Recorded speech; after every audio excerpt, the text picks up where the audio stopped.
Hey everybody, it's Nathan from Savage Lands News, and we have, for the first time ever, Riptide guests coming on the channel, because I've warned you, Riptide is in the ape category now. I've adopted him. He's green, and he's kind of unga-bunga-y, but not really. And this is Talon. So you guys have probably seen Talon all around the Riptide Discord. His name is pretty much, he's like the fancy of the SLN Discord. You ask a question, boom, Talon. Just answers the question in excruciating detail. It gives you all of the matchup advice. It's amazing. And the Riptide Purple Discord has been popping recently because, I don't know if you've seen it, Talon, but Oh yeah, Riptide's in the news right now. He's in the news. yeah, It's yeah. incredible. I don't want to say Riptide's back because I don't think he ever left, but Yeah, people are finally realizing that he never left and playing him, and obviously meta changes have helped that as well. yeah. Yeah, the meta changing I think has a huge piece to do with it, right? But yeah, go check out Talon. He's an amazing human being. Everybody give him a round of applause. But we're excited to have some Riptide people coming on the channel because I'm pushing this content hard. I'm a Riptide main, and I'm playing Talon's deck right now, which is pretty fun. It's a good list. I like it. It I'm is. biased though, It's mine, so I think it's good. So how you doing today, Talon? I mean, it's just another wonderful day of talking Riptide, but how you doing? Yeah, I'm doing great. I'm excited. I haven't been able to do any PQs yet this season, but I'm hitting 2 this weekend, back to back, Saturday, Sunday. I live in Southern California, so we have no shortage of PQs. I think I could have done every single day of PQ season. I could have reasonably hit one within 2 hours, Wow. most of which within like an hour. So I haven't been able to due to scheduling, but this weekend, I'll be messaging you, I'm sure, on wait. Monday morning, being like, "Hey, I picked up 2 PQ wins." Oh, yeah, I Knock on wood. can't wait. I can't wait. And are you rocking your like mid-range list? I think so. I think I've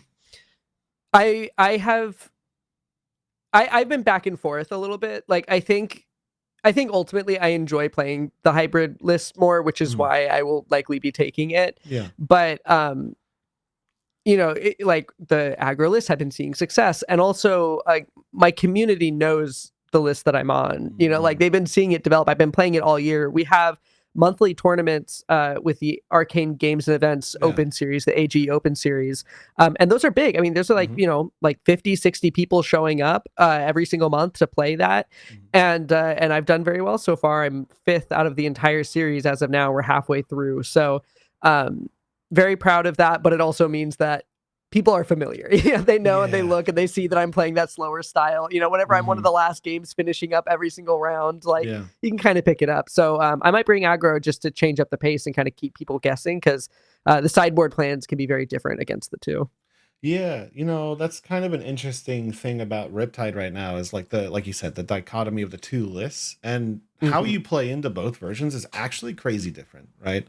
Yes. So and it's it kind can of be the dash problem, like you don't know what to play or what the sideboard. And it can be even like more challenging than dash, because the equipment is more or less the same. Like I run Perch in my hyper list right now. I've experimented with Snapdragons in that slot because Snapdragons is a great card. So you can sit down and play against someone and they can hit you with a like Scum shot into Heat Seeker, into Infecting or whatever, and that can feel like, oh, like a very arrow oriented aggressive turn. I'm waiting for the pumps to come along, or you can have an aggro hand that like maybe has a lot of those traps early on, and you're hitting that and getting value there. And so it takes like a turn or two potentially for the opponent to really be like, oh, this is the list that they're playing. At least whenever the aggressive is running Dreadbore. If they're running Death Dealer, then you're like, all right, this is an aggro list. It's pretty clear right there from the get-go. Yeah. So I've been playing Riptide for all of about a week now. Seriously, Wonderful. right? Like actually grinding him. I played him a lot when he was first spoiled. When he first came out, I was like, dang, he's green. I really like traps. I'm a defensive player intrinsically. Yeah. Like I played Rhinar as like a turtle deck with sigils and tomes and D-reacts, and like that was kind of how I like built my Rhinar. And so when he first came out, I was like, man, a trap oriented deck sounds like the coolest thing in the world, like just immediately. But I've noticed that he's pretty tricky to play. He has some really weird play patterns, and like the value isn't as apparent as it is when I look at other decks. Like valuing him's a little harder. Definitely. Yeah. Definitely. I think that's why so many, like, even now people are putting him low on the tier lists, you know, like, and I get in the past, like, whenever we look at like Icelander, right? That was a really hard deck because whenever you want to run these traps, that means you're running a lot of reds, you're running a lot of yellows because the traps are those, and the aggressive lists are even more red line, right? Because you're using pumps to load 0-cost arrows. And so decks like Icelander really shut him down. Lexi triggered a lot of traps, but that disruption was so powerful, it really shut us down. Once those left, it was like Dromai and Kano. And those were the two that were like really, really like absolutely unbeatable. And now Dromai is gone. And so we're in a meta where there's not a lot of disruption. We're in a meta where everyone is playing pretty fair flesh and blood, right? Heavy hitters as a set was like, we're dealing with Go again, we're dealing with pumps. And that is something that Riptide loves. So especially whenever we see decks like Warrior, you know, Kasai, especially Hatchet, Dory, KO, those are all decks that are triggering basically all of our traps that we run. And that means that the opponent heroes, they're starting at like, you know, anywhere from 30 to 20 health if they have a lot of attack reactions too. Yeah, his bad matchups have mostly, I mean, unfortunately at my pro quest, I hit a Kano. Of course, yeah. And I was on the mid-range list, so like, and it was my buddy, so when he hit me, he was like partying, you know, because it was, you know, we were pretty late and we were both X1 at that point, so whoever lost this game didn't hit top 8, and he got it. You know?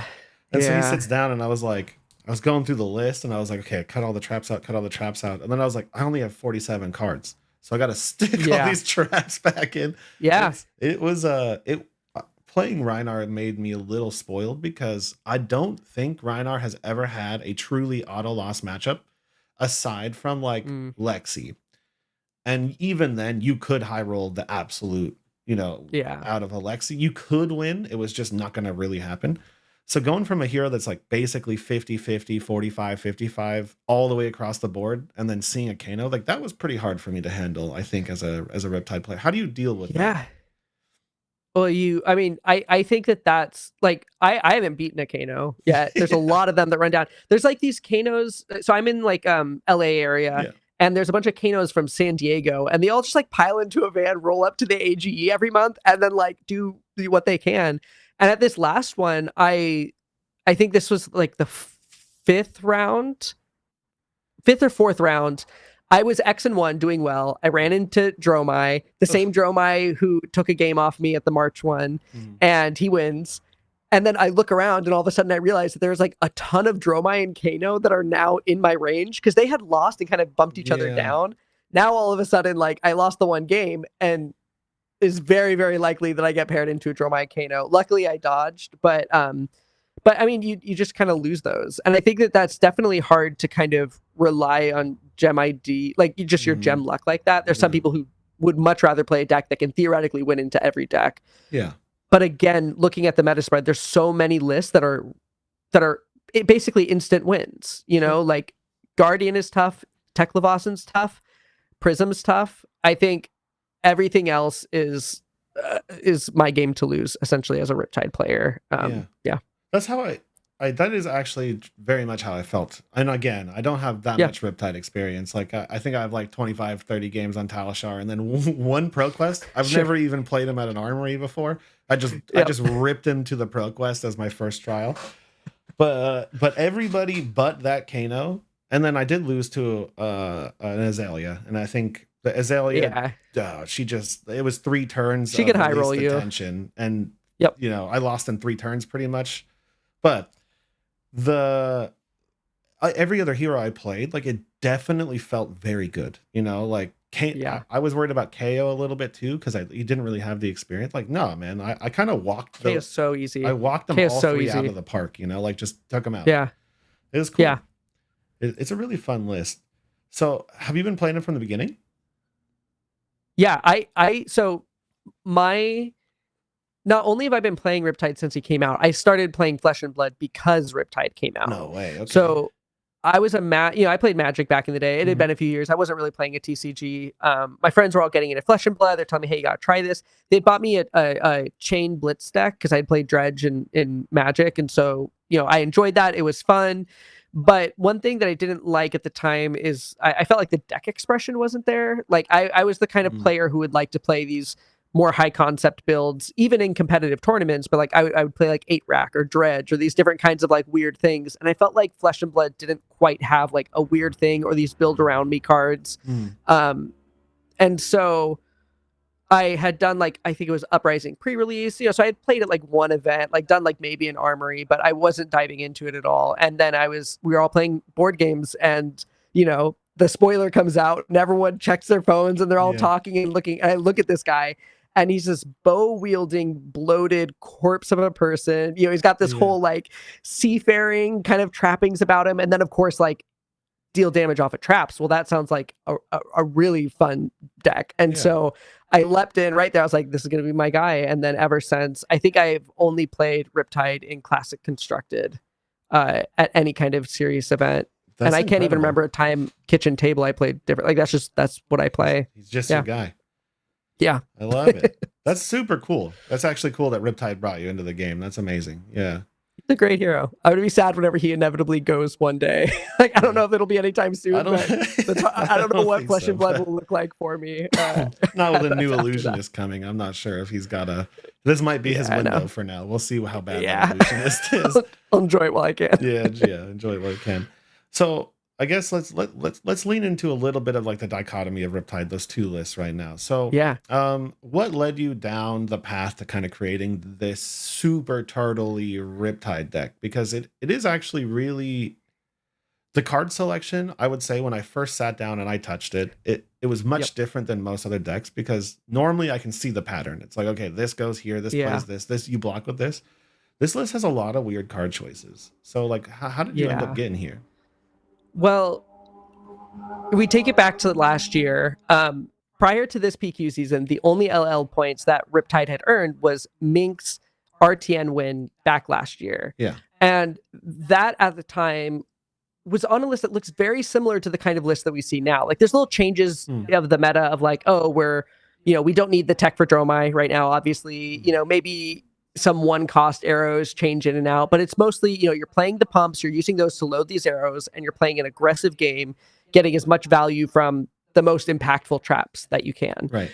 And that's great and all, but Riptide has a huge weakness that I think the aggro list in particular folds to, and that is like blocking.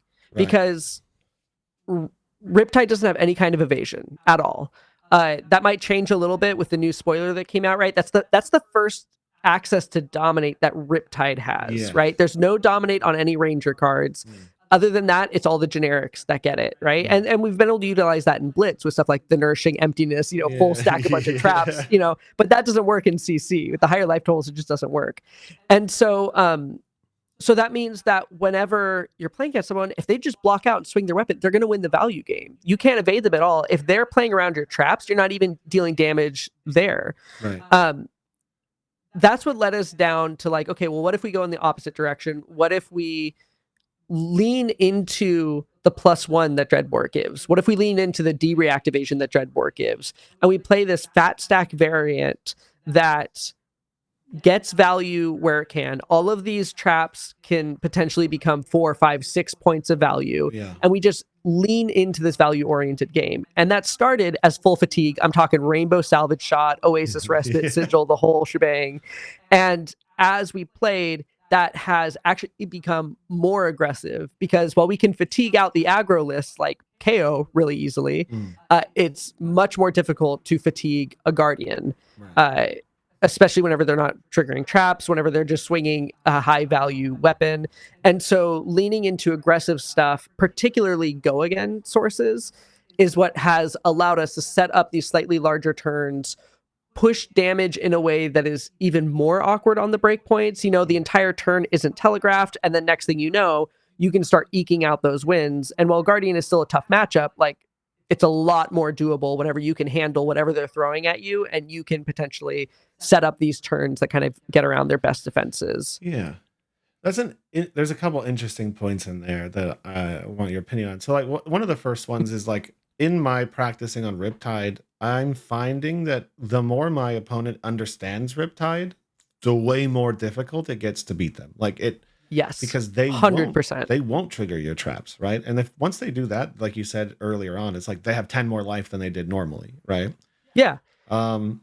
And so I was kind of noticing that, like, one of my friends who just won the Pro Quest, he's on Dory, and he's like, I have Decimator in the sideboard with no card support at all, because like if I play a Riptide, I'm just gonna Decimator you and block 9. Yeah. And that as soon as he said that, I was like, oh, like what happens when they don't trigger my traps, you know? So yeah, there's kind of different levels because prior to this, we were in the world where nobody knows what Riptide does. yeah. I mean, even looking back to this last weekend with Tim, who was on stream playing against Pablo at the PTI event, and he wins because Pablo didn't know what Dreadbore does. Or, like, we are still seeing that. Yeah, Daniel too in his game, and you know, that list was playing in the Daniel who was top 4 at PTLA on KO. Like, Trench was, or his ability to clear his arsenal was gone, and he full blocked a Heat Seeker, and he had no reason to. He had that 4-card hand could have translated into a bricked arsenal, no pumps or nothing, and then also way more damage. Like, so you saw, and you block 3, take 2 there. What was that? Yeah. So 100%. Like, we have been, and I would say currently are living in a world where like people just don't fundamentally know what Riptide does. They have no idea what the game plans are, and they don't know how to play against that. And that's something that experienced players can capitalize on. These people who have been grinding and playing him, even though the Dromai has been keeping us down, you know, that one bad matchups goes away, and all of a sudden, you know, we do have the freedom to capitalize on that. But it doesn't end there, right? Because people will learn about Riptide, and people will adapt their game plans. And that's a large reason why we went and made this hybrid list in the first place, because I think the aggro list is a good starting point in the sense that it is familiar game plans to what we've seen traditionally from Ranger, which is these aggressive play your pumps, shoot your arrows. You know, the sequencing is a little different from Lexi or Azalea, but you're ultimately playing the same kinds of cards, doing the same kinds of things. So it's easier for people to pick up. People don't know how to play against it. They get aggressive, or they just don't pace themselves well, and then these aggros are picking up wins. Yeah. The hybrid list is a little bit different because it's so hyper value oriented that it requires both players to have a good understanding of the matchup, what the other decks are capable of, what their threats are. You're balancing your deck totals and your life totals, and you're doing that across the whole game, because it's not about like the one big pop-off turn. It's not about like getting 4 or 6 value off of your Rain Razors, right? And then once you do that, then the person, you know, checks your graveyard. Oh, you're all out of Rain Razors. You know, you can do that, and we can still be sitting on, you know, like a Bolton Shot and an Endless Arrow. We crack Bracers, and next thing you know, like late game, we're sending 9 damage, or we have so many traps that late game we can deal those final points. And so that's why I like this list, is because whenever I'm playing against the same people so regularly at these events like the AGE, people get a sense of what's coming. And this is a list that even if they know the list, they have to be playing their A game in order to compete. And I think that leads to more interesting games, more enjoyable games. And I think that helps your chances as a Riptide player, if you're experienced, if you're putting in those reps, if you're familiar with how things go. And there will be a point after that. Like, people will learn how to play against that. We'll have to adapt. I look forward to that, right? That's part of the game. But I think the hybrid is in a better position to navigate those shifts. From like a longevity. Yeah, because that was what I started noticing too, with like the aggressive. I mean, it's doing really well right now. So I do think it is, you know, there's definitely the deck has legs, right? Like, clearly it's got 2 Pro Quests, which again, 2 Pro Quests isn't that much, to be honest, but I think it's so to my knowledge, there's two Pro Quests that were won with aggro, plus the top 8 in the Battle Hardened, plus the PTI. And then it won the PTI and it top 8'd at the Battle Hardened. And so then there was another PQ win that was on the hybrid list that went 9-0. And then there is one more win who I don't know what they were on, but I couldn't find it either. Yeah. But they've been, and then obviously like I've been like seeing decent success with the hybrid, even into the Dromai meta and all that kind of stuff. So like I think there are 2 lists that are doing well. And I definitely think aggro is the more publicized one, in part because it's easier to pick up, in part because it's easier to catch people by surprise, and yada, yada, yada. Yeah, it makes sense. So, you know, I kind of want to run through the list, and I also kind of want to talk to you about matchups too, because I think, you know, like with the aggro list, it is like you kind of said, it's pretty easy to understand your game plan. You know, like You play a 0-cost pump, a 0-cost pump, a 0-cost pump. You load your arrow and you shoot your arrow, right? Like, and then if you have a trap, you block with your trap. You know, but there is a lot of hard decisions in the mid range list that is like weird to me. You know, so you want to dive into the list real quick? I would love to. I love these decisions. Let's do it. Let's do it.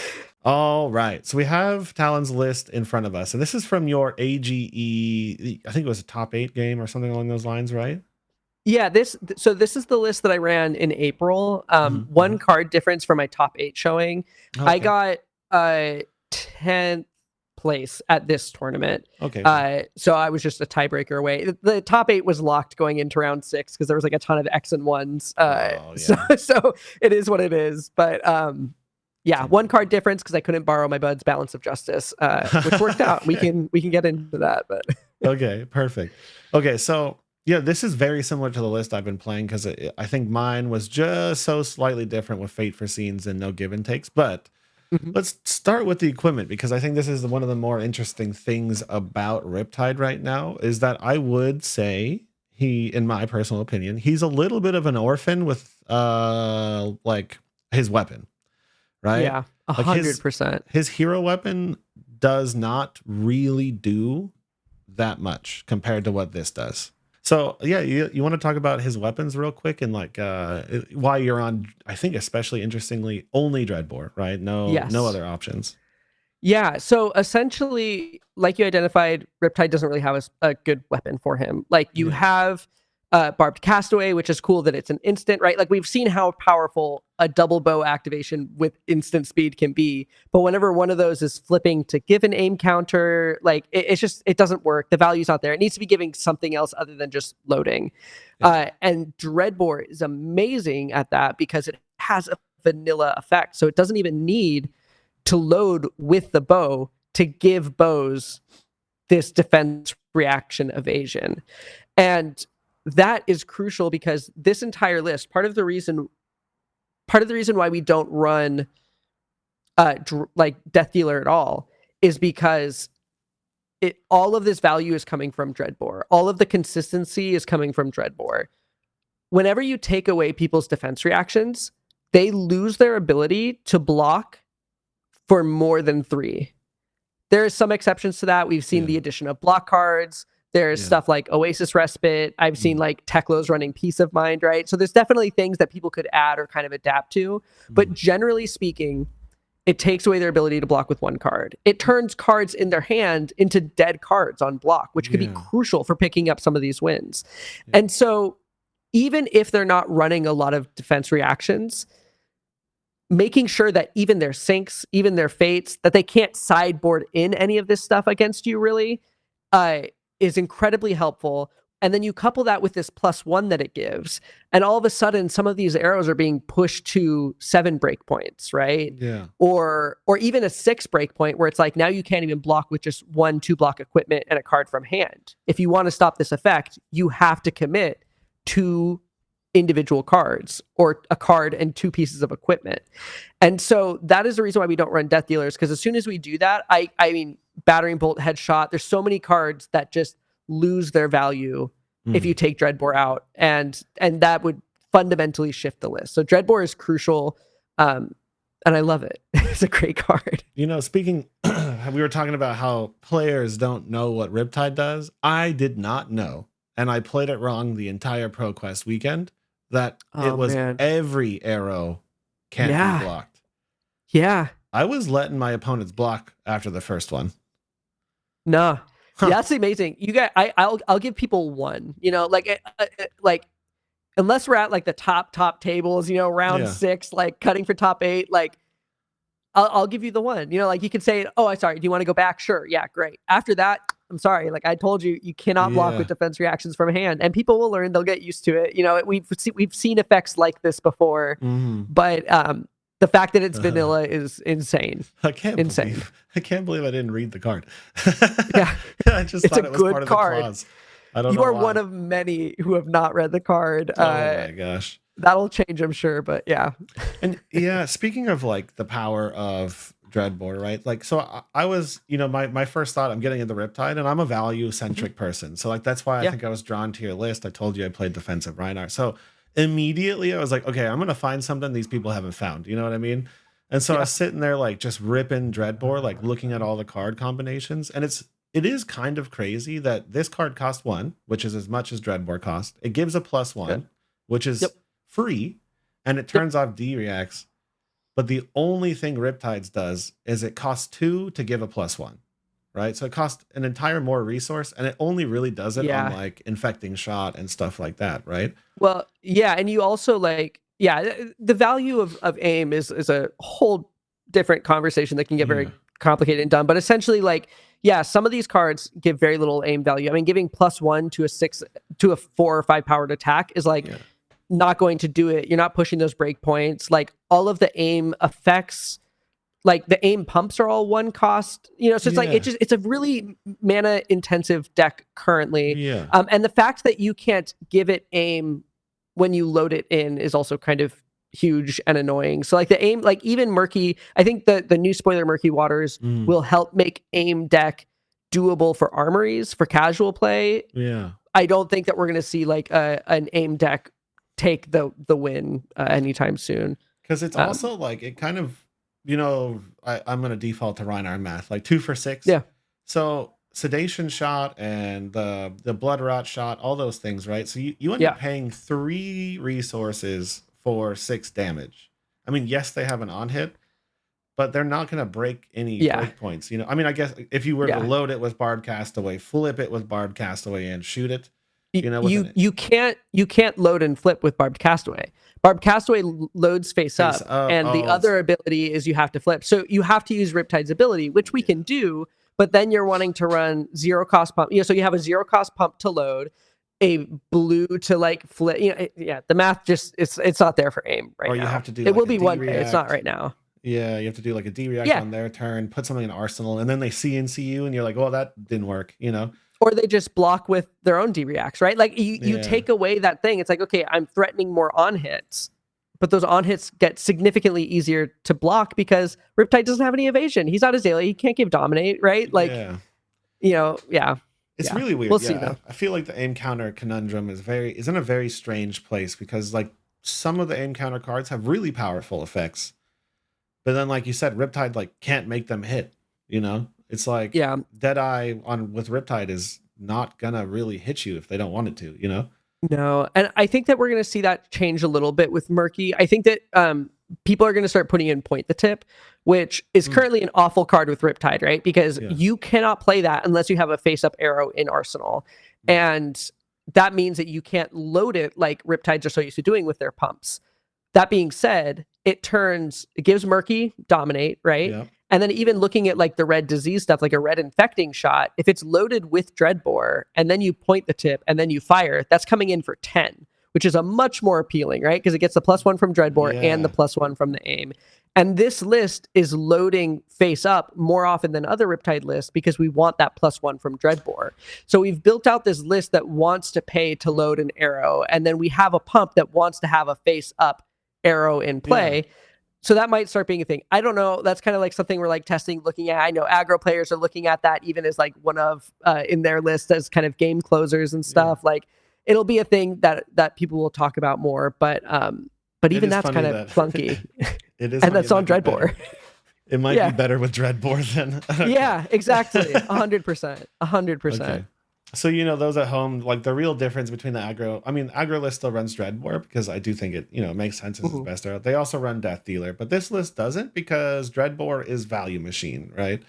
Yeah. And then I guess the rest of your list. So, I think Perch Grapplers is 99% of the time a block 2 in my experience. I don't know how often. I've never cracked it. Whenever I first started playing Riptide, somebody let me borrow Perch Grapplers and they said this is a block 2. I'm like reading it. I'm like, how do I use? They're like, it's a block 2. Riptide starts at 38 health. That block 2 is helpful. It helps you get around bad hands whenever they CNC or dominate late game, and whenever you have all arrows or anything weird, like you got Perch. I've experimented with snaps. If somebody ran snaps in a hybrid list, I would not like.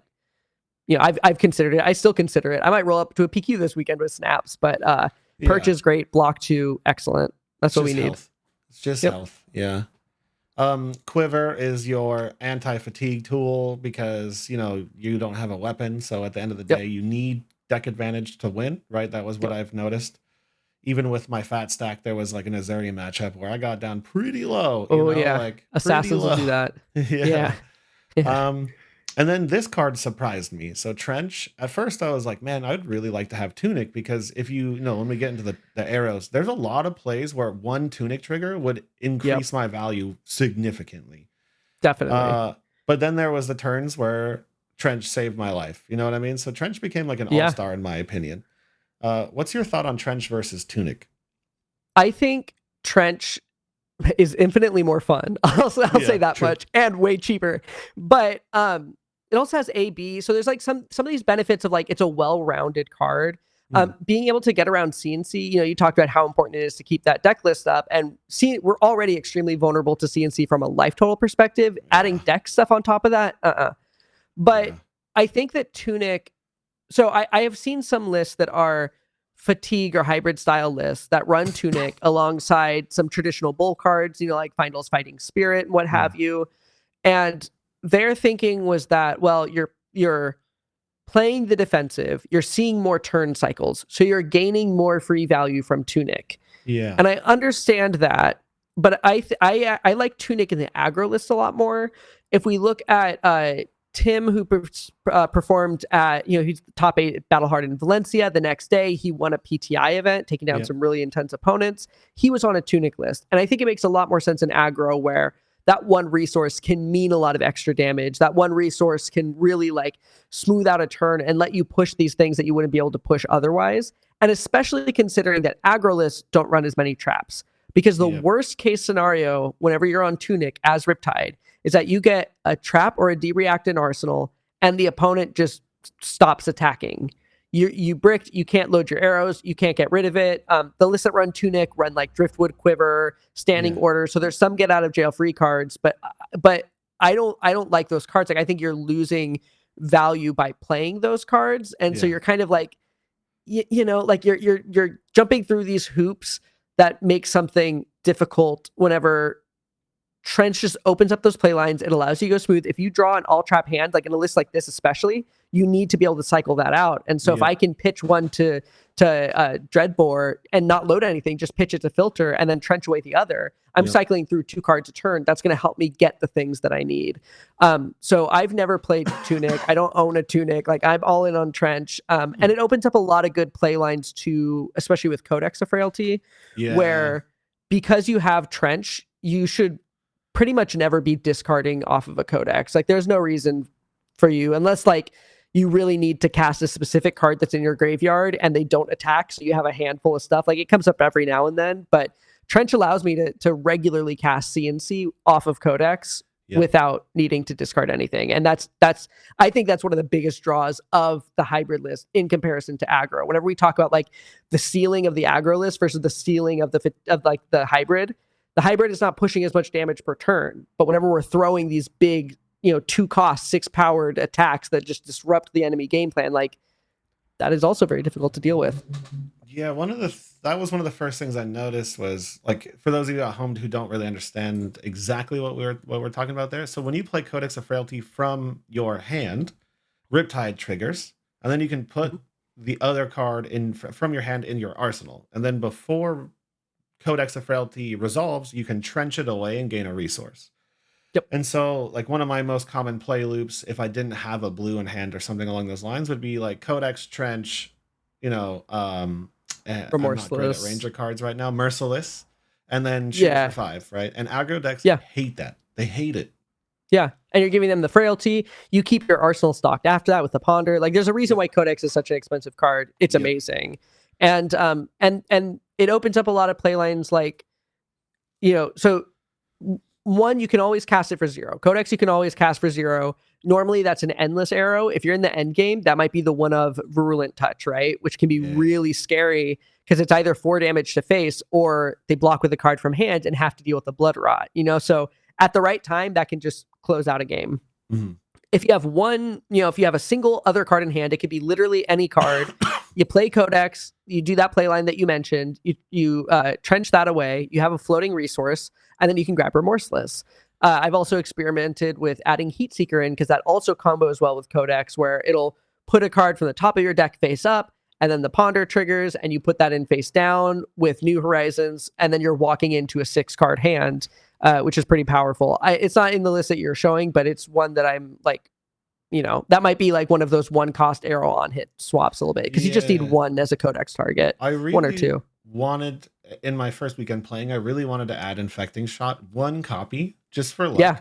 Because there was a couple times against like some of the more aggressive opponents where I managed to rip their hand away because they were starting to defend, and then I Codex their last card into their pocket, and then I wanted to shoot I ended up shooting like a Merciless or something, but like Infecting would have gotten me that 2 more value, and it would have been a little bit sweeter. So like I kind of wanted one of those in the list, but then I was trying to figure out a card to replace, and I was like, they're all so important, And then the third play line that is if you have either a blue in hand, because if we go up to Dreadbore, you'll see that it is a May ability. You do not have to load an arrow from hand. So you can pitch a blue to Dreadbore, not load anything. Now you have 2 resources floating. You play Codex, you grab CNC or Battering Bolt, even if they have a lot of things that you might be able to catch with that, right? Yeah. And you can even take it a step further, where if you have like a blue and another card in hand, that's 3 resources. So like I used to run one of Findle's Fighting Spirit whenever this was more fatigue oriented, because there would be some turns where it's like, oh, I just have 3 resources off a Codex play. I did that so I didn't have to discard, but now there might be a way to get some value there. I was really, so there's lots of play lines with Codex. I ran into the 3 resource Codex more than I thought I would. Yeah, because you do, like whenever you're trenching, whenever you have a blue, like you're getting rid of cards and it'll pop up. So I was like kind of like trying to see if there was like a banger of a 3 cost also that I could get in there. Yeah, that'd be I mean, Finals is a pretty banger. It is 3 a cost, pretty all good things card. considered. And then I think the final equipment piece, we kind of went into the list a little bit, but Bullseye is so valuable. Yes. I don't even, I guess there's that one card that pings you for 1 that I'm forgetting the name of. Hornet Sting. No. Yeah. This card good. Good. Bullseye Bracers is amazing. It'll get you out of tight spots. Like, this list is fairly redline, all things considered, especially for these more defensive style lists that are used to running a lot of blues. So being able to keep up tempo at a crucial point by breaking bracers. It also combos extremely well with Bolt and Shot, right? Like having a Bolt and Shot in hand, like a Bolt and Shot and a Codex in hand, crack bracers, shoot the Bolt and Shot with Go again, and then you can Codex, grab an endless arrow. Like there's a lot of good plays that you can use to throw deceptively wide turns, especially late in the game. So Bullseye is amazing card. And I'll even find myself like in those more aggressive matchups where they're trying to kill me, I truly don't mind every once in a while, like blocking with my entire hand, bullseyes into an endless, and say like, are you going to give me a free arsenal refill, or are you going to give me 2 cards to let me like get some tempo back? It's really definitely cool. Super flexible. And it also blocks for 0, which is important into T-Bone. Like there's going to be certain matchups, like especially because of Trench, right? Like people are going to be gunning for that Trench, and New Horizons too. Like those are 2 really good equipment slots, and so Bullseye is just something you can throw. The other fun thing is into Assassin specifically, like you mentioned Azuri earlier or Arachne. All of those daggers have piercing. And so if you block with an equipment, they pump themselves. No. So you can block with Bullseye's Bracers, it pumps them up, and then all of a sudden Boulder Trap, Inertia Trap, and Buzzsaw Trap are all turned on. So I typically will save those traps for the late game, knowing that they are guaranteed damage. And then if they get sub 10 life, like you have 9 trap, or not 9, you have 7 traps right there, plus the frailty. Like Assassin triggers all the traps, and you can literally force them like to trigger the traps as you wish. I had no idea to do that. That's crazy. That is a Riptide main tech right there. Riptide main tech. That's sick. I wouldn't even, I was so worried about trying to find the lines. I didn't even think of doing that kind of cute stuff. Okay, so New Horizons for some reason. I mean, I do block with this card. I blocked with it a lot. But what is your main use case for your secondary arsenal, would you say? Is it like loading a Go again and holding on? Yeah, basically. I think So a question that we get all the time, like a frequently asked question in like the Riptide server and the Purple Discord is like, what's up with New Horizon? And I think a lot of that comes from the fact that people are used to Alexi, Yeah. who could flip at will, right? So every single turn they're getting value from New Horizon, every single turn. Yeah. And most equipment is not like that. Most equipment, you look at like Crown of Providence, like a lot of stuff is like, or Balance of Justice, right? Like you get one good solid use out of it, but you might not be doing it like every single turn. And so New Horizon functions in a similar way where I'm not getting value out of New Horizon every single turn, but I am getting that value once or twice a game. And as you play with it more and more, I still find myself utilizing it more and more and more, because it's just so helpful, and especially into those Guardian matchups, especially those decks that are blocking out. Yeah. Because if you get stuck with like 2 red cards, okay, I load a Scum face up. Now, whenever I come across a hand that is, it would be nice to have a Scum in Arsenal, right? Remember those Codex lines that we were talking about where we're pitching a resource to Dreadbore just to float resources? Scum floats you those same resources and also presents 4 to 5 damage, so it's definitely helpful. It's not something that we're playing around all the time. It's not something, there's definitely some games where it never comes up, but most games it does. And at the April AGE, I would run balanced sideboard, particularly for Brute, for Katsu. But my friend needed it, so I just ran straight New Horizon. And even in those aggressive matchups, every single match that day, I was getting value from New Horizon. And none of the games would have, the game I lost was a Dromai, Dromai and a Victor that wouldn't have triggered balance, So New Horizon is great, and you'll just get used to it as you kind of go. But even just like an endless arrow face down, right? Like whenever you draw that all trap hand, or whenever you have to block with 4 to 5 cards, like being able to just send something for 4 damage with an on hit is good. So it is a good card. The scariest thing about it is CNC, because we can't trench something away if it's face up. But aside from that, like it's value. That is a giant fear of playing Riptide, is when CNC comes and you're like, oh no. Yeah. 100%. CNC pummel, that keeps me up at night. Oh man. Especially when you have like 4 D-reacts and you're like, well, I'll take 10. Yeah. I'll take 10, sir. Okay, so let's break the list down now. This is also one of my favorite lists in the entire world from a sideboarding perspective, because it's, do I think I should run Remembrances, and should it be 1 or 2? And that was the end of my decision making. I loved it. But I think we should break the list down into like attacks, non-attacks, and then probably traps, right? So I think that sounds great. Let's start with the attacks, because I think that is a lot of the interesting decisions. So sure. Battering bolt. Okay, maybe I'd preface this a little bit. So in my mind, when I was trying to find the value, right? Like I was trying to find the most valuable plays that you could possibly make with Riptide to squeeze those things out, right? Yeah. The very first and easiest thought is a 0 for 3 pump into a 0 for 4 arrow, because it is a 7 breakpoint with 2 an card. on hit. Yep. This list has similar thought processes with like Headshot, which is but it's a 2 card 7 with no on hit. So what is your thought process when you like decide to choose Headshot over those like more simple plays like 0 for 7 with pumps? Yeah, so whenever we look to 0 for 7 for pumps, that takes 2 cards. Like whenever you're looking at it on like a turn by turn basis, you're like, this is a 2 card 7. I have spent 2 cards from my hand and I received 7 points of damage. But there's also some downsides to that where you lost 2 cards from your deck. Yes. And that's a hero that does not have weapons. So every single time you do that, you're just thinning your deck. And that is why I think that most heroes, even ninjas, right, I think can block us out mostly, swing weapons, and beat, an inexperienced Riptide player. And whenever you start learning Riptide, you learn how to play around that a little bit more, whether you're on aggro or this. Yeah. But that is still a threat. And whenever you're playing a defense-oriented deck, you need to be able to maintain your deck size more regularly. So instead of saying we are giving you a 7 with an on hit, we are saying we are giving you a 2 for 7. You cannot use defense reactions from hand.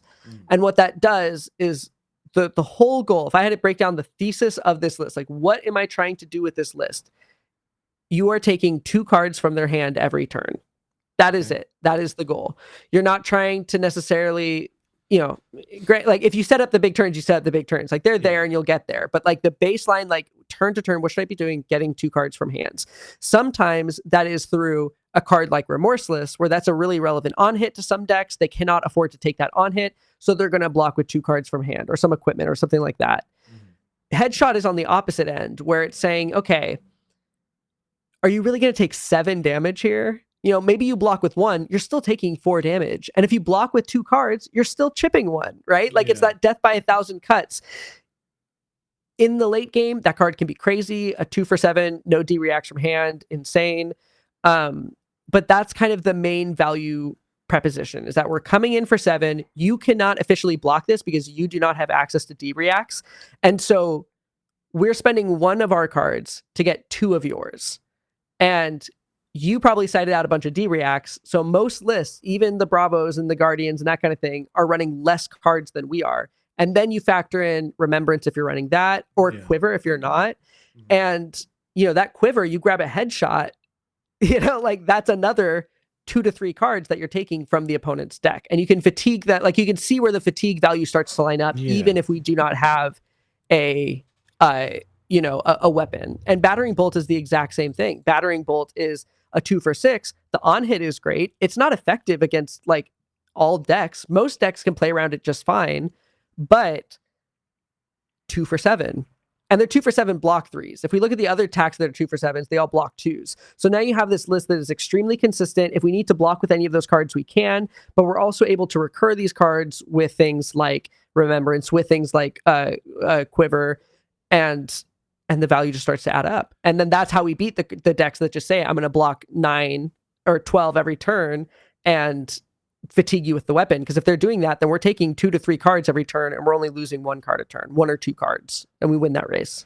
That makes sense. Yeah, because the 0 cost pumps they're 2 cards in the discard pile for 7, right? Like whereas this is 1 card in the discard pile, 1 card going down into the back of the deck, right? Yep.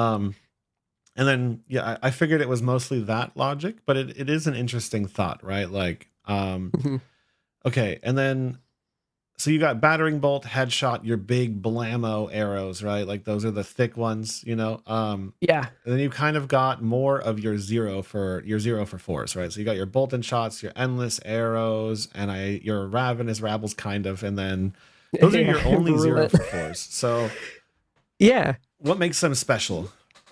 What makes them special is the Endless Arrow, I think, is pretty self-explanatory. Yes, that card is absolutely amazing, and especially whenever you consider that we're running a list that wants to have that. So if they let it connect once, like, great. Then we got, 1 card or dealt some damage and didn't even need to spend anything. Like, we take that. Yeah. It's also the perfect Codex target. I'd say 90% of the time if I'm casting, I'd say even like 99% of the time, if I'm casting Codex with 0 floating, I'm grabbing Endless. The only reason I would grab Virulent if I'm like, this literally wins me the game. Yeah. Bolt and Shot is interesting. I only run 2. Sometimes I've gone up to 3. The PQ winning list ran 3, but that is always going to be a 1 for 5 with Go Again when loaded with Dreadbore. I also touched on the synergies with Bullseye's Bracers. So that's like a really consistent and valuable rate of Go Again. Yeah. If it hits and we get the reload, we can't always capitalize on that, but when we can, it's really nice. Yeah. And it's also, it just goes wide, right? So whenever we think about like presenting these breakpoints, like if we load up a single arrow with pumps and we swing in for 9, then they go and they say, okay, well, I'm going to block this for 9. If we fire a bolt and shot and then follow it up with like an endless arrow, then we're looking at 10 to 9 damage spread across multiple attacks. And that becomes even more awkward to block. And bolt and shot is great there. We have enough non-arrow sources of attacks like Enlightened Strike, Command and Conquer, Codex of Frailty, that it's fairly common that you can follow up a bolt and shot even if they block out a reload. Yeah. So it's a good one, but because it has to be reloaded, since it doesn't get Go Again if it's an Arsenal, that's kind of why I'm on 2. Makes sense. because we don't have the pumps to turn it on. So if it's in there, it's a 0 for 4. You trench it away for late game, that's fine. But it shines whenever it's in hand, and you can follow it up with something. Yeah, totally makes sense. And it is really interesting. Like you just said, I think there's only one pump here in the whole list. Yeah. So it was really awkward at first when I was like, where's my value? I want more value, playing these like the premeditates and like the other, then I'd play aggro and I'd be like, wow, I can just make turns large, but Yep.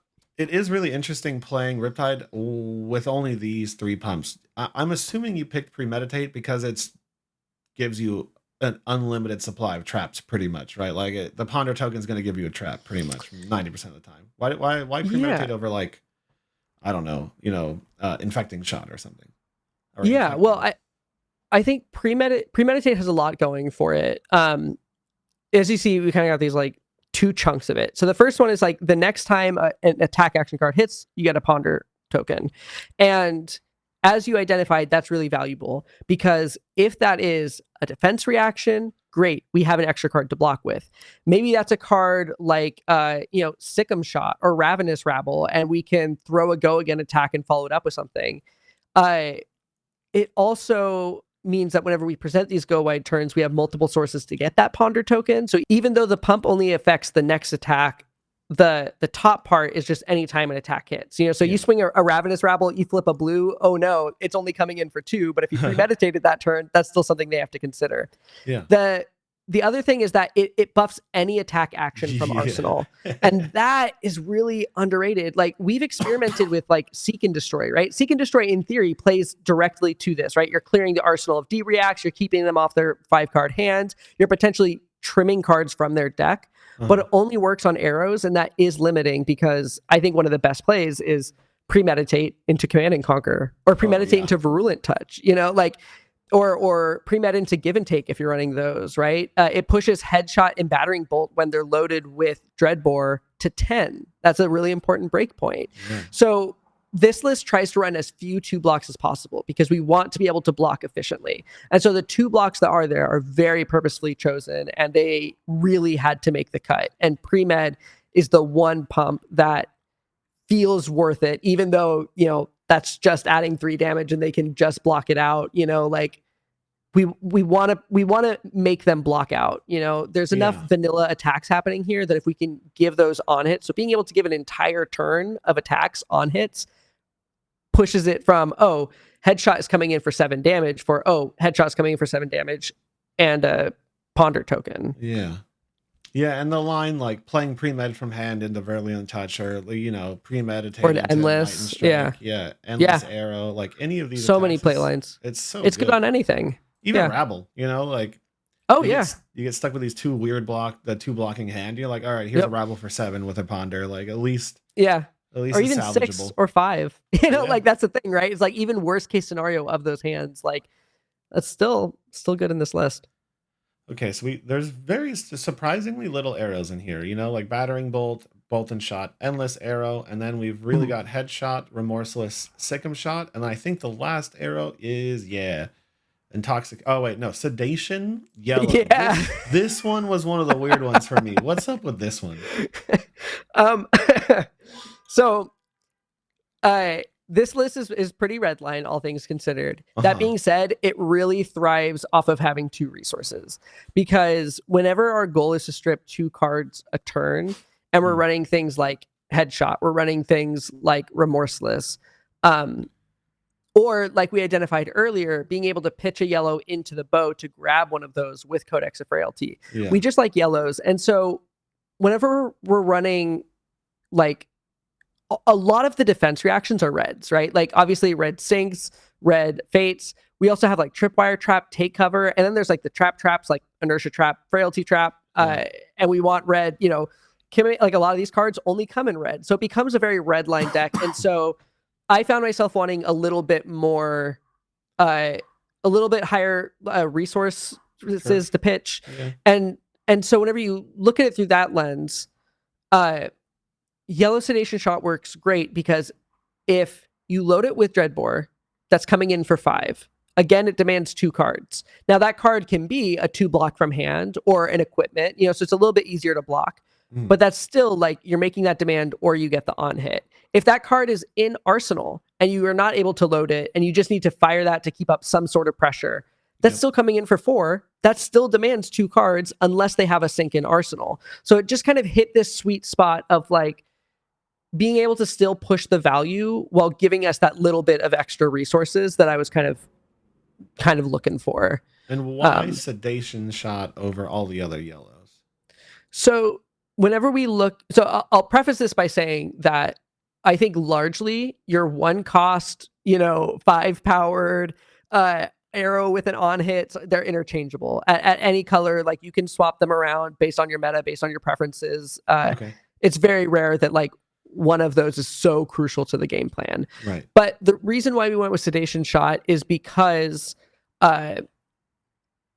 if you can keep them off of Arsenal, that is benefiting you from a defensive standpoint, right? They're not able to play their 5-card turns. Maybe they're sitting on something like a really important card, like an ALS or Art of War, something like that, right? Forcing them to either play it at opportune times or send it away can be really disruptive. And it also means that from an offensive standpoint, that that they don't have a defense reaction in Arsenal, right? Because people still run defense reactions. You can still get value by putting a sync in Arsenal, right? Like if I come in with a Battering Bolt for 7 and you block with 1 card from hand and a sync, that's good value. That can still be really good. And so Sedation Shot just says like, hey, if that's a D-React, like you either got to block it or you're going to lose it at the end of next turn. And that D-React you have in hand was a dead card in that hand and you don't get the benefit of having it in your deck. That's clever. So like if they're stuck with a D-React in their hand and it's either like give me your offensive tools or lose a D-React, pretty much. Yeah, it puts the onus on them. And that's why like Infecting Shot, can push that extra damage. But if we're thinking about those strategies, the strategies that we struggle into the most, right? Which is like let's just say Decimator Axe Story. Decimator Axe Story has no problem being like, okay, well, I'm either going to block 2 cards or I'm going to, take a hit of damage and then pitch to swing and pitch to stop the Blood Rot. And that doesn't take any cards from their deck. It kind of keeps up tempo, but it just gives them a lot of agency, right? Inertia Shot kind of says like, you have this hand, you have to play out that hand this turn. And sometimes it's not going to matter, right? They play it out no matter what, that's fine. Yeah. But you always get that guarantee of like, okay, they don't have the tools that they need to beat me. I did snipe like there was actually some times where I did play this and it was like a KO and I think I sniped them on a hand where they really didn't want a blood rush. But if they get so it was like if they gave me 2 cards and pocketed the blood rush and then I did like a big CNC and it was like it's just like the pain train kept going for a while. It's pretty cool. And between CNC, between Remorseless, like we have enough things that kind of interact with the arsenal that even if they try to kind of like set something up or play with a D-React in hand or in Arsenal, we have some tools to kind of navigate that. But that could just as easily be Infecting Shot or Hamstring or Fatigue, season to taste. It makes sense. It makes a lot of sense. And then Intoxicating Shot. I was surprised how good this card is. I was panicking because somehow it's the only Majestic I don't have. And no, I'm dead serious. Like I don't know how. I opened like cases of that set and I didn't pull a single one, so I panicked and I DM'd everybody in the Portland area and I was like, please somebody bring me these. I don't know why they're important, but they're the only blue in the list, this card comes in clutch because there was some weird times where like I had a better arrow in my hand, but then I had something like Collapsing Trap and I was like, ooh, like if I give the KO this Quicken token right now and then I play Collapsing Trap, I'm going to annihilate their turn. You know what I mean? Like, this arrow is really fun to play with. It's like a mind game. That arrow, it's amazing for a lot of different reasons. I think people have always respected the on hit much more than I expected them to. Yeah. Like, people misplay around Dreadbore all the time, and like Intoxicating comes in and they're like 2 cards. Like, I don't want to deal with that because they just don't know. Like, and that might change as people get more familiar, but like they don't know that like you can follow that up with a CNC and that's terrifying. Or like you can leverage that in a way that like outside of Collapsing Trap, the other arrows are only going to be so disruptive, even if it's a point or 2 of damage, Yeah. But that being said, it's a blue 0 for 4, 3 block. That's insane value, right? Like that's free. Like you're just pitching that all day. If you got to block with it, you got to block with it. Fine, whatever. But then it comes to late game and you're like, oh, I'm running low on some arrows. And all of a sudden this is coming in for 5 damage off a Dreadbore. And if they've been trying to play around your traps in the end game because they're sitting at 2 or 3 health, like that is a relevant on hit. So it's something that is really good. Don't be afraid to block with it.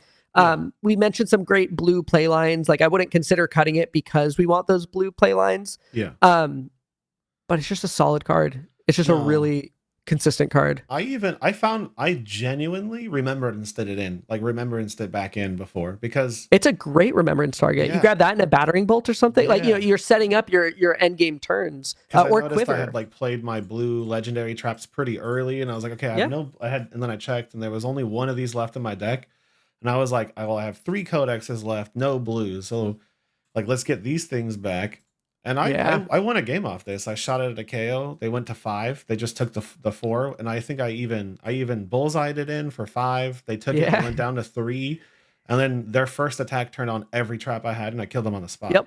And I was like, wow, this card's cool. They'll make that mistake once. I guarantee that KO is blocking every intoxicating shot that comes their way. Like once they're like sub 7, they're like, I'm blocking. It was like they went right to 3, and I was like, I win. Thank you. Perfect. Okay, so now my favorite part of KO, I guess. We talked a little bit about the non-attack actions already, I think. We got Codex. It's Codex. Yeah, the one card... What was that? The one card I want to talk about before we move on from attacks is Sedation Shot, because I think it's really easy to overlook that. Whenever I think it's actually one of the most important cards in the deck, especially whenever we talk about like beating these block heavy decks like Guardian and stuff, because that is a guaranteed source of go again that also gets the de-reactivation that's coming in for a breakpoint, right? So whether that's an arsenal already, whether you're loading it, that is a great card. It's a little awkward to load and fire in a turn, right? Because that costs 2 resources. But that is my go-to. Like if I can get one of those face up into arsenal with New Horizons and sit on it, then all of a sudden 2 cards in hand, like a blue and a codex or something, can be an absolutely insane turn. So definitely like get those into arsenal when you can. If you can end your turn with the Sedation Shot in arsenal, like you are setting yourself up for success. That's going to be where you start to like really start winning games against like, again, Guardian, Decimator, those kinds of lists. Yeah, that's really interesting, because I would actually say in my weekend, like I said, not very grinding on Riptide yet. It was probably one of my least played cards. Aside from like if I got a really sweet opening turn, or if I like just kind of ended up down with 2 reds in my hand and I couldn't do much, I'd always kind of arsenal this one. But it was probably one of my least played cards. And then I was looking for that way out on those grindy matchups, and this might be why I wasn't really feeling super confident in them. So I think too, like there's another reason why I love it so much is because of its synergies with New Horizon. So we talked a little bit about like pitching blues to Dreadbore to float resources, right? We're wasting resources in those cases. If you have an arrow in hand, you can load that arrow face up and still grab something off of Codex, right? Because you have New Horizons opening up that arsenal slot. So maybe the card that you're loading is a Sedation Shot, right? And then you grab a 1-cost arrow. So you pitch a blue, load a Sedation, grab a 1-cost, fire the Sedation. It gets the buff because you loaded it, and then you fire off the other one with an on hit. Or you load an arrow face up and you grab a Sedation Shot, fire that off for 4, and then follow it up with the other attack. So there's kinds of like different ways that you can utilize that with the consistency that Codex brings when those turns align, because they will align. They'll play Cast Bones. They'll be scared because they don't want to trigger a trap. Maybe they swing with a Nothos for 4 and you go, you know what? This hand is just good enough. I'll take 4 damage. This is one of the turns where I'm going to really push that. And Sedation is what oftentimes enables that. Similar things can be done with Ravenous Rabble, though obviously it can be blocked to T-reacts and it's a little bit riskier given the top flip. But the lines with Sedation are good, and it's just an on-rate attack that we love. We love value. It's starting to click with kind of what you're saying, right? It's really starting to click. I think I had like some of the play patterns mostly down, but I think it was like the little things that you're mentioning, like that Riptide expertise, because Victor is really difficult for me right now. It's a hard one. It's a hard one. Like it seemed really difficult. Okay, so different from the list that I played is Give and Take, and now this card makes so much sense to me. Looking at it, it's a 3 block. It does 3 damage. It gives you cards back in your deck. What is your stance on like Give and Take? Yeah, I'm considering cutting it. The Okay. list that won a PQ cut it for a third Bolt and Shot and a third Fate for Scene. Mhm. I think currently it is worse than it was earlier this year with all of the like warriors running around. They have tons of reactions. There's tons of like block cards. Like people can kind of, most lists will have a way of blocking this, and if they don't, then they just take the 3 damage. But as we've seen with Virulent, like taking 3, just forcing some damage can be really helpful. You know, saying, hey, Yeah. you can't block with a card from hand. And so I know that there's been some hybrid players who've seen success into Victor and stuff by heavily prioritizing give and take with Codex, with Remembrance. So because that's evasive damage, right? It's like Yeah. you are dealing damage or you're getting cards back. And obviously there's situations where you can loop it, right? You can loop give and takes, you can loop a give and take in a Codex. There are some lists that it's really good into, like Teklovasin. All of those Evos are actions. So if Teklovasin continues to kind of pick up wins, give and take could be an opportunity to say, you take damage, you block with a card from hand and I get something back, or you block with armor and I get something back. Interesting. Okay. That being said, the 1 cost is awkward. Like I said, a lot of Yeah. cards can block it. I will probably cut it actually for Falcon Wing is what I'm kind of looking at. Oh, interesting. It's a 0 cost. So sometimes, again, in a similar vein with Sedation Shot, if you just start with that in Arsenal, that's a nice turn extender to present some awkward blocks. And if it's loaded with Dreadbore, that's a 1 for 4. I don't think I would put 3 copies in, but just kind of replacing those give and takes to keep those sources of go again there without, just kind of just swapping one for another, like we do with the arrows, right? Like I think that it would be better, but I could just as easily see cutting give and takes for the Bolt and Shots, for the Fate for Scenes, or even like 1 more blue, right? And just saying, hey, I just want 1 more blue to enable those turns. Yeah, really interesting. I was actually after playing first card I was considering was Falcon Wing, because there are a lot of weird turns where you kind of like disrupt your opponent so much that they kind of just want to pass, Like yeah. That is 100%. Like if you look, so for some context with this list, we've been developing this list since September of last year consistently. I've been working on it. There's a lot of people in the Riptide Collective server, in particularly Towley, who is another person that you see all over the Purple Discord as well. But I, and a few other people have been really like honing in on this list. And what we found is exactly what you described. Of like, we started with all of the defensive, Sigil, Oasis, all the traps, all the defense reaction. And then we realized that people will just like slow down their turn and then swing Decimator. And you're like, okay, so we have to be able to capitalize on their off turns. So a lot of those defensive options turned into go again. A lot of those 1 cost or the 0 for 4s, right? Like you identified the no arrows. The reason why there's not a lot of arrows is because there's not a lot of arrows with go again. Like the if we're talking about raw value, it's kind of the headshot method, right? We're okay with trading the on hits and that threatening thing to just give something that is purely good stats and makes people block awkwardly. And that is difficult to navigate. That's the kind of value oriented play. And so Falcon Wing fits with that well for exactly the reasons that you're saying. If you take an off turn, I want to be throwing, 12, 15, 18, whatever I can to kind of really push that. Yeah, that was one of my first things, because there was like a weird turn where I think I gave my KO opponent 3 frailties on like a go again turn. So all of their extra cards that were gonna go into, like the arsenal and their claw, like they just decided to pass because they're like, why would I claw for 0 and send an attack for 3 or 4? Let me set up. Yeah. And then I like drew up and I was like, ooh, I wish I had like a little bit more gas too, because like just a little bit. Okay. And I guess like the cream of the crop of the list. Now, this is something that I really want to talk to you about too, because the traps are like what makes Riptide, right? Oh yeah.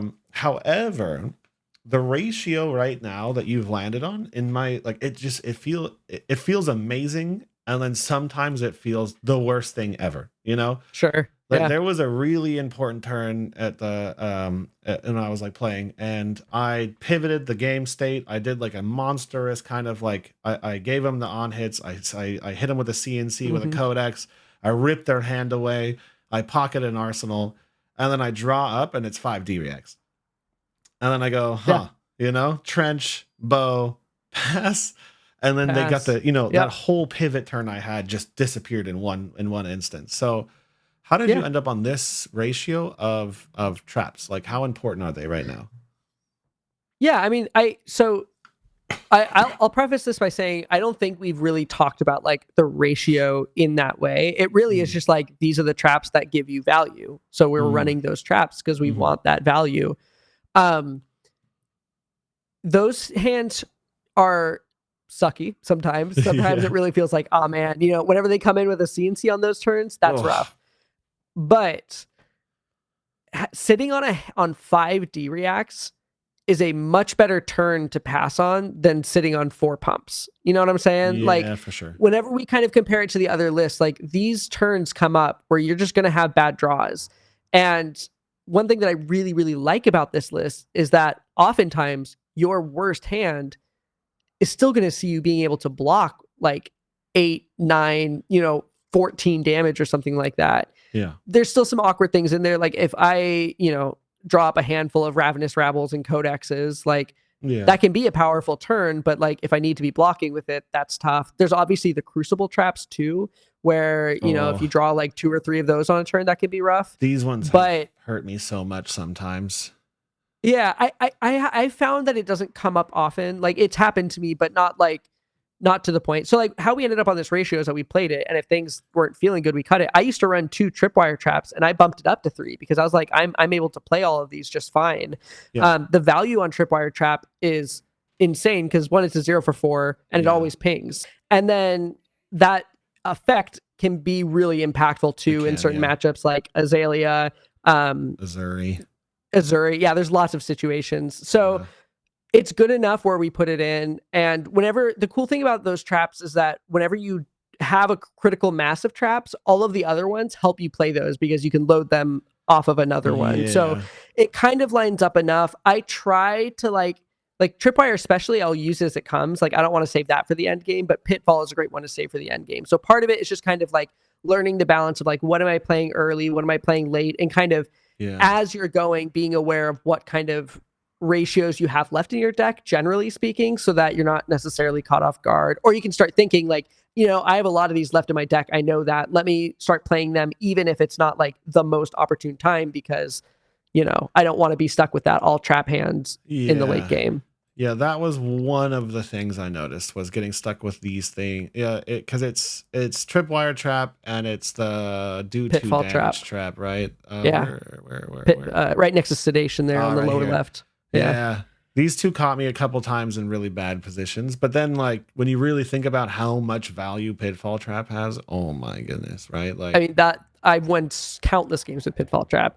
Like once they hit 3 life, like any turn could be the game turn, right? Like once they hit 3 life, like you can pressure if needed, but then also you can just block out and sit and know like, oh, I have a Pitfall Trap coming, or I have all these traps. Like it can be really difficult for some decks to not trigger traps. And so we can close out games very nicely once people are like sub 5 life. We have a lot of options there. Yeah, they come with a little bit more of a penalty, but this is a 0 for 6, and sometimes Tripwire comes in, so that like minimum 0 for 5.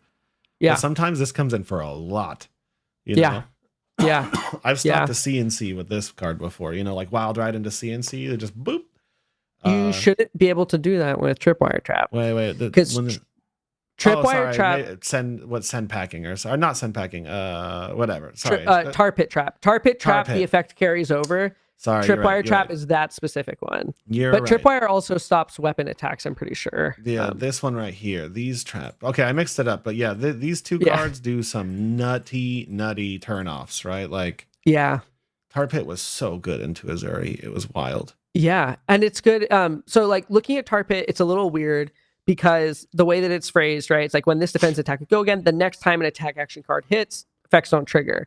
So obviously if that blocks an effect with go again, that card does not get it. So like if you block like a Bolt and Shot with this, they would not get the reload, right? They also wouldn't get anything that you piled on. It gets really nutty whenever you start to realize that like there's a lot of things I care about on hit. So like into Katsu, for example, Katsu doesn't trigger. Yeah. Into Prism doesn't get to load. You don't get to load with Prism. Yeah. In the case of Katsu, if it hits, Tar Pit Trap stops the effect from Katsu, but Katsu says the first time an attack hits, And so an attack still hits. So Katsu, like, they're shut down for the turn. They cannot use their ability. Yeah, it's crazy. So there's a lot of value that you can get out of Tar Pit Trap whenever you time it right against a majority of decks. And similar thing with Tripwire. Tripwire can be a little bit more difficult because they have the ability to pay for it, but there's still going to be a lot of times where, like, especially against like Azalea, right? It's an arsenal, you get to block it, helps cover the damage from the dominate, and then they played all their pumps and their abilities to pump it up, and they just don't get any of that extra payoff. Everything is just +3. And it's pretty often that they don't have the floating resource either. I noticed, Yeah, for Azalea specifically. Some decks will, Guardian will, like, they're, but yeah. Yeah. Okay, so you just kind of played a lot and were like, these traps feel amazing and it doesn't feel terrible to play. So this is how you got evolved into your ratio. Would you consider ever changing any of these traps out, or are they just so core to your game plan that like this like you can't really imagine going more attack heavy? I think they're pretty crucial to the game plan. Mm-hmm. I think right now where the meta is at, like, so much of everything triggers these traps. Like, whenever you look at the top decks right now, it's like, oh, that's what we're talking about. You start off with 10 less health, or like, or 15 less health, because like we can reliably trigger everything.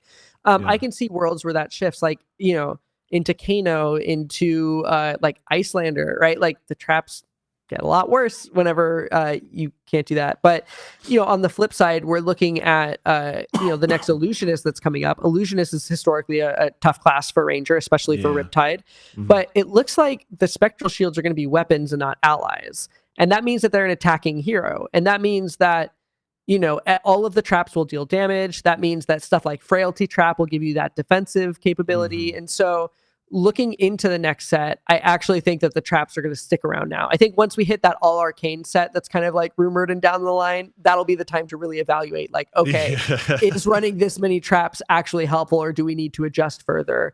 But as is right now, like, I they're all good. They all have good effects. Inertia Trap, we talked about the power of inertia, keeping them off of 5-card hands, clearing it. Frailty Trap can get you so much value, especially against decks like Katsu or Azalea or enemy Riptides or Dash.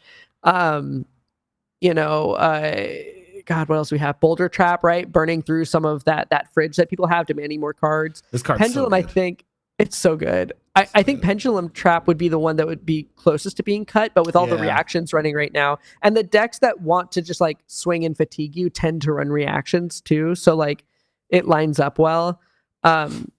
This was probably the least played trap next to, is it this one? Spike definitely. Trip. I mean, the one match I got Pendulum Trap to fire off was like the Azeri Grindfest, and it was as soon as I played this card, because we were the last people playing in the room, and everybody's kind of watching, and then I Pendulum Trapped, pinged him for one, and ripped the 2 cards, and everybody was like, "Ooh, that might have been the match," like that might have been it, It is crucial in the matches where it triggers, and against everyone else, like, it's a yellow block 3. It's a blue block 3. Like, that's pretty good. But that's also why they're at 2. Makes sense. Yeah. And then the rest are just like the value, like, shifting away from the traps. Sink Below is Sink Below. It's amazing. It also helps with some of the, if you have that all trap hand, it can kind of help you get what you need to fire something back. For sure, Fate Foreseen, we only run 2 of because the opt is good, but like, I think we get decidedly more value from the other 0-for-4s. So Fate Foreseen is another card that like I could see cutting one day. My favorite is Take Cover, because I think a lot of people aren't familiar with Take Cover, don't think about it too much, but it's a 0-for-4, great value. It reloads.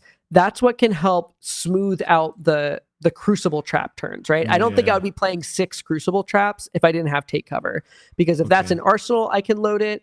If I draw like 2 Crucible traps and a Take Cover, I play Take Cover, Riptide triggers, I load one, I play one, and then Take Cover resolves, I reload, and I fire another. So it can really help kind of smooth things out. It's also great for blocking out Dominate. We're already good at blocking out Dominate, but whenever I can block 3 cards Dominate, and there's even ways to block that helps you block 3-card Dominate, and then there's also a trick that you can do to block 3 cards with Dominate with any 3 D-react, or any handful of D-reacts.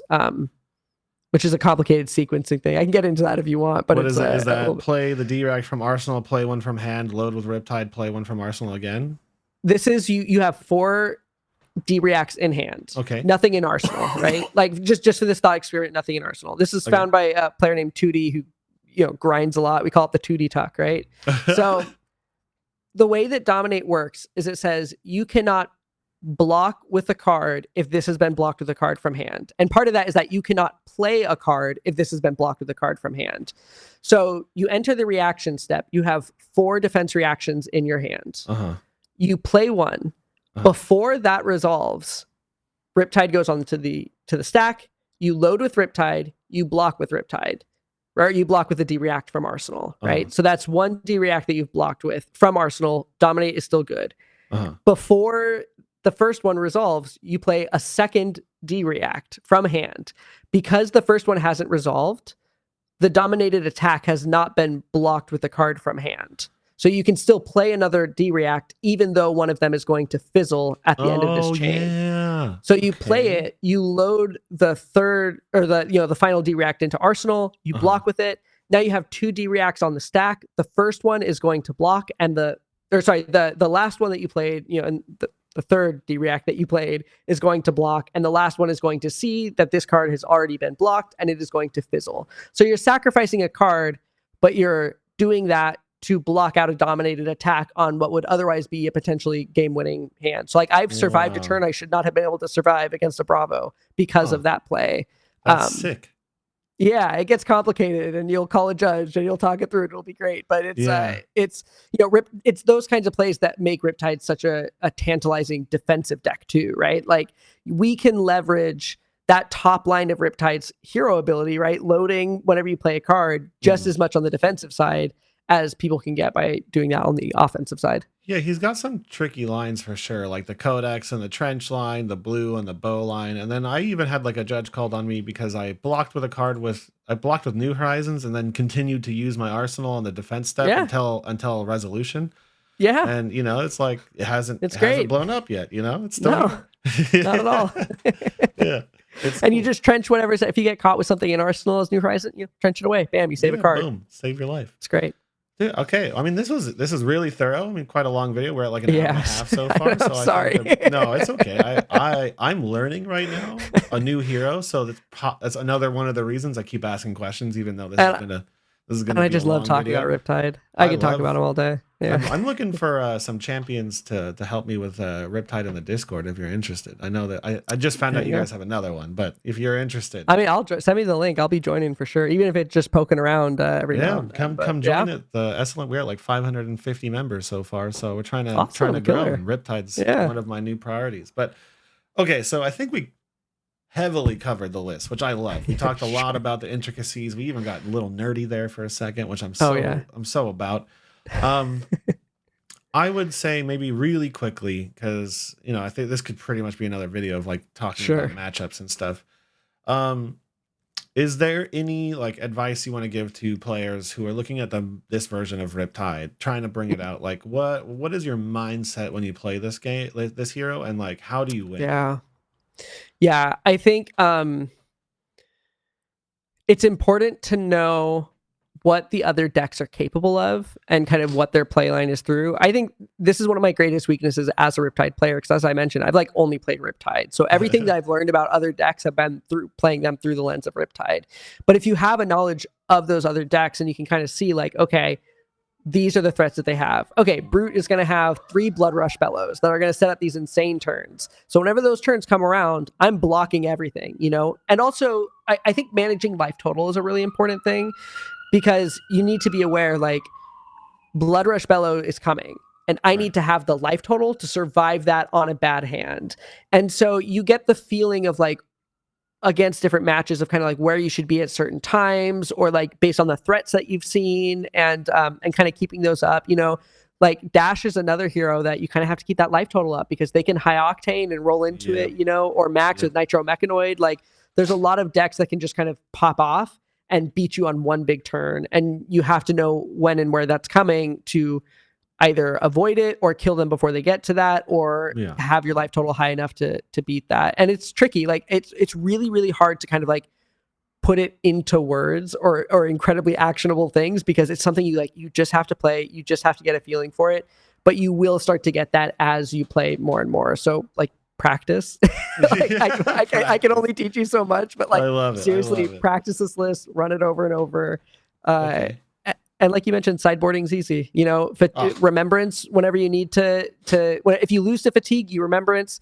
If you don't, you can cut it. You can experiment with some other stuff. Like I'll cut like a single pitfall into Katsu just to reduce some of those dead hands. I do a similar thing into Prism where I just say, you know what, I really want to make sure that I am like able to block efficiently. But into KO, it's like, you know, if I have a dead hand, that's just 3 extra damage that they get to deal. You know, so like you know. So there might be room to kind of like tailor it more. But if you just fat deck it into every single match, even if a card just blocks 3, that's fine, because you need to be able to block more and still, you know, have a deck as the game goes on. And since we don't have a weapon, you know, having these extra block 3s are kind of how we offset that. But yeah, I love it, and it is my favorite sideboarding of all time. Like the stress, it's great. The stress of not really thinking about much. You just, I mean, yeah.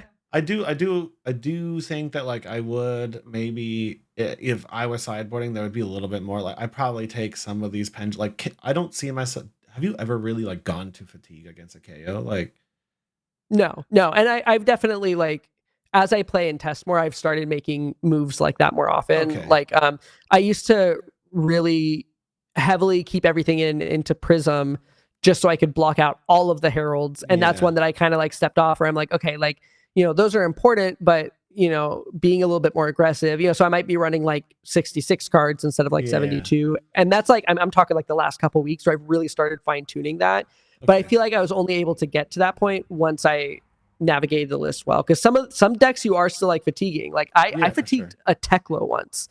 I had Give and Take and Warmonger's Recital in the list. It was a little bit spicier, but like it's doable, right? Like those kinds of things do come up. And so, you know, you're right, against like KO, probably not, but Katsu typically we run into pretty close deck races. And even without the attack reaction triggers, like just having that extra block, like Katsu is a deck that will fatigue you potentially. Like we end those very low life totals and very low deck sizes. So, yeah. It's really cool, and I think there's a lot of room still to play around because, like, you know, like you said, a lot of these cards are kind of filling a very specific niche, but like a lot of the time, I feel like there is a lot of room to play around with this list. Like, I think especially for your local meta, like that's going to be the number one factor on probably playing with it a little bit, because if you you know, if you have an armory that's just aggro decks, like you can probably wiggle around a lot. You know, you know. But thank you for coming on. This was great. Of course. You're helping me be better at Riptide, which is amazing. You're also really fun to talk to, which is great. You know, I'll send you the link to the Discord if you want to come hang out. We're looking for a Riptide champion. You know, we're trying to build a little green army in there. Perfect. Love it. And maybe sometime you can come back on. I'd really like to talk to you, you know, after this ProQuest season. We could talk matchups and a little bit more intricate lines, because I don't know, I like to get really technical. We'll get technical on my videos, you know, like I have like lines of spreadsheets of math on brute math and scab skins and same draw discard. So I'd love to get super technical with Riptide too, and like let's nerd out, you know. Perfect. Sounds good. I'll share my spreadsheets with you. Oh my, I love it. I literally have PowerPoints and spreadsheets for Reinars. Amazing. All right. Well, thank you so much, man. I really appreciate it. Of course. And before I go, can I shout out the podcast real quick? So I'm not a host of this podcast, but I do help produce it on the back end of things. It's called Pitch It to Me. It is a podcast focused on the past, present, and potential futures of Flesh and Blood design. So it's kind of like a design-oriented podcast. You're not getting into like the technical, here's how you win, here's the meta, here's the this, but you are talking about fun things like, you know, how does an expansion slot impact heroes and what it means to play the game? Cool. What does, you know, what role do bottom meta feeders hold in kind of the greater ecosystem of Flesh and Blood? They predict future sets, you know, like, all right, what are we going to be seeing in Mistveil? What kind of cards would we like to see? That's super cool. They recently ran a card design contest. So they were giving away boxes of heavy hitters. People got to submit their favorite card designs. I submitted 3 Riptide designs for the different categories. Nice. It's called Pitch It to Me podcast. Go check it out. It's the kinds of conversations that you have in between rounds at armories. And I'm really proud of what they've done with that show. That's awesome. Yeah. That's awesome. Go check it out, everybody. Let's push it. Go subscribe. There you go. click on There the you go. buttons. Go subscribe. Click the bell and subscribe and give them Smash the like button. smash that.